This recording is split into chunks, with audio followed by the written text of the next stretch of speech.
Olá, seja bem-vindo a marcoteles.com. Hoje eu quero conversar com você sobre a possibilidade de julgar as outras pessoas enquanto cristãos. Podemos julgar as outras pessoas ou não?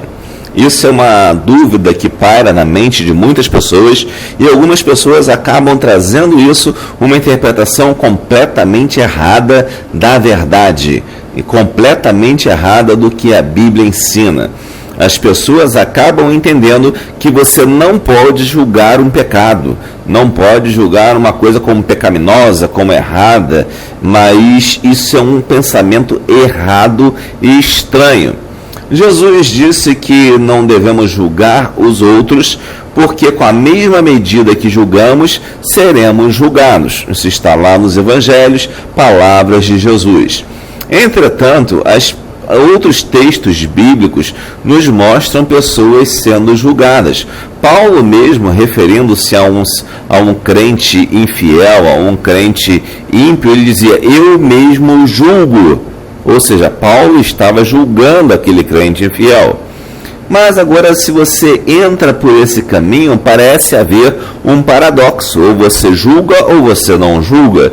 Entretanto, é necessário que você entre pelo texto grego. Por isso que é importante conhecer os originais, especialmente aqueles que são pastores, que estão à frente de uma congregação. Os membros da igreja não precisam conhecer os originais, pelo menos em termos instrumental de consulta desse material, né? Mas os pastores e líderes devem estar aptos a consultar o grego para tirar algumas dúvidas. Por quê? Porque as nossas Bíblias são traduções do texto original bíblico. O texto original bíblico foi escrito em grego e hebraico, com algumas poucas partes em aramaico. Por isso é necessário que se estude grego e hebraico nos seminários. Estuda-se para que as pessoas possam saber diferenciar e, quando encontrarem palavras que parecem contraditórias, parecem estranhas, poder verificar no grego e hebraico se a tradução não foi tão bem feita assim quanto deveria. Um exemplo disso você vai encontrar lá em João, capítulo 4 ou 3, se não me engano, Epístola de João, primeira Epístola de João, capítulo 4 ou 3, que diz o seguinte, aquele que está em Cristo não peca. Em uma versão vinha escrito assim, não peca. Só que você pegando no grego, não tinha aquela tradução. A tradução literal ali estava errada. Porque como você pode dizer que uma pessoa que é nascida em Cristo não peca, se você vê literalmente várias pessoas pecando, simplesmente porque são seres humanos e são falhos e podem cometer erros. Então a Bíblia estava errada? Não, a tradução estava com problema. Tanto é que essa tradução já foi corrigida na maioria das versões que temos hoje em dia. Essa tradução você encontrava até do ano 2000, edições até o ano 2000 você encontra essa tradução. Mas posteriormente, essa tradução de não peca foi substituída por não prevarica, que é o termo correto. Prevaricar significa continuar em pecado propositalmente. Pecar propositalmente. Então a palavra ali, embora o não peca e não estivesse totalmente errado, ele não estava exatamente apropriado. Por isso tirou-se essa palavra e colocou-se a palavra prevarica, porque tem a ver exatamente com pecar constantemente e gostando de estar pecando. Ao passo que não peca era uma tradução incompleta desse texto, especificamente no grego do Novo Testamento. Agora, se você entra pela questão também para falar um pouquinho mais sobre tradução, se você entra sobre a questão da predestinação, você vai encontrar que a palavra predestinação não tem nada a ver com destino, tem a ver com limite.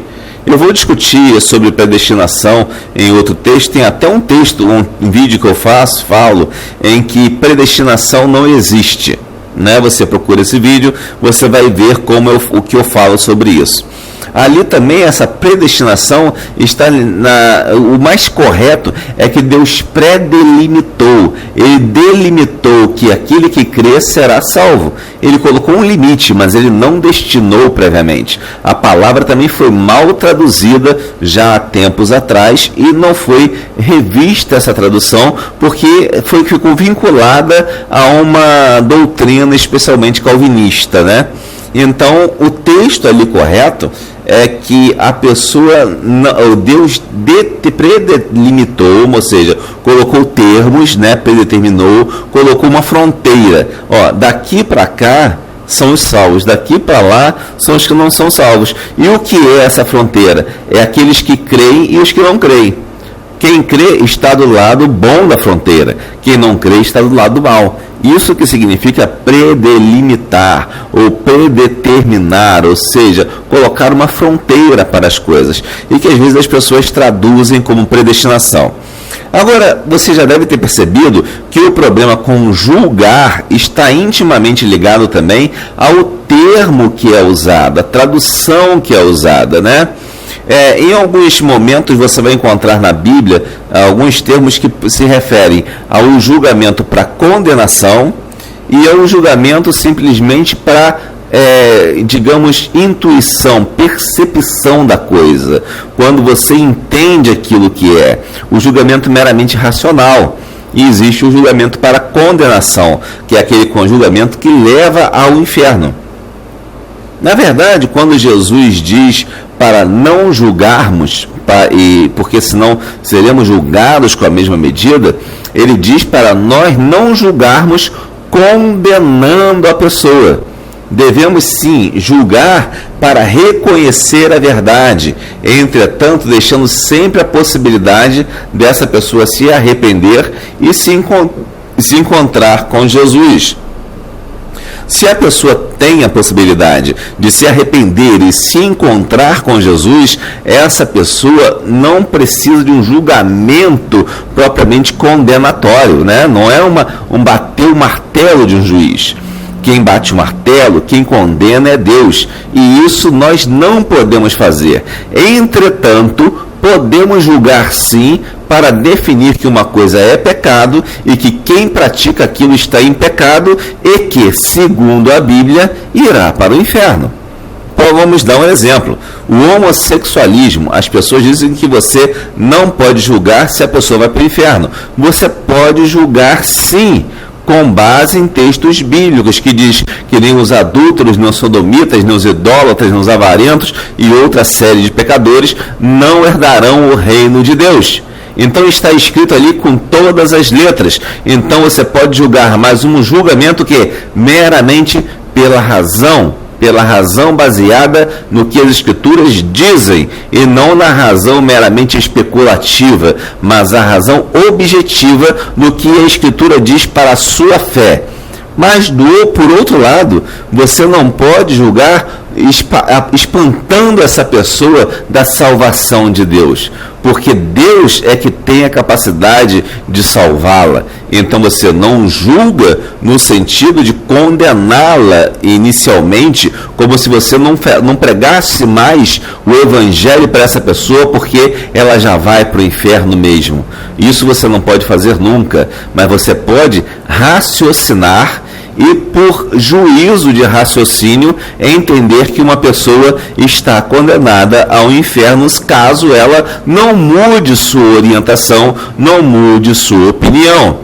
E é interessante que essa ideia de não julgar surgiu exatamente com um pregador barato, um pregador que defendeu até uma pedófila em programa de televisão, que dizia que ninguém pode julgar ninguém. E acabou com essa ideia do crente fazer juízo entre o que é pecado e o que não é pecado.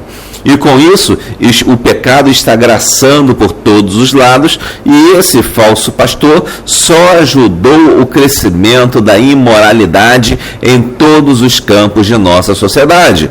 Portanto, você como crente, com base na Bíblia, com base no que a Bíblia diz, você pode julgar como raciocínio, mas não como condenação final, não dizendo que você está mandando aquela pessoa para o inferno, porque quem manda para o inferno ou quem salva é Deus, é Jesus Cristo.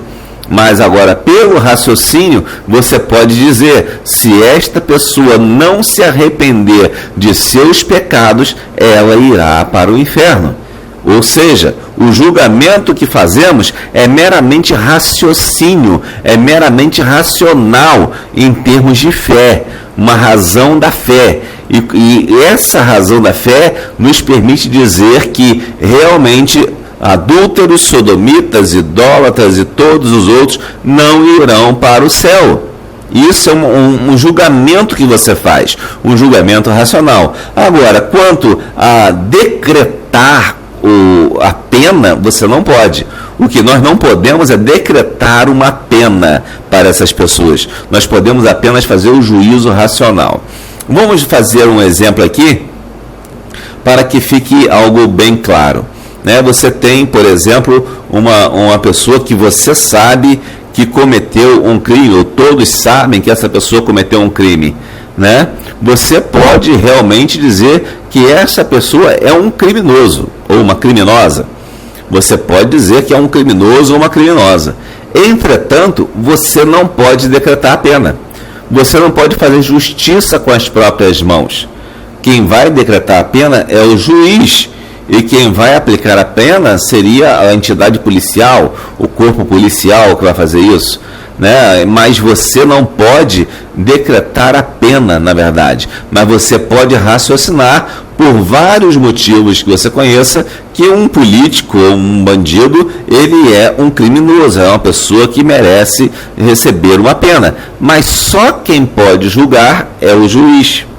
Essa que é a diferença. Você não se pode colocar na condição de juiz, mas você pode se colocar na condição daquele que testemunha a palavra de Deus. E como testemunha da palavra de Deus, você decreta a verdade, que aquele sujeito é culpado a menos que se arrependa.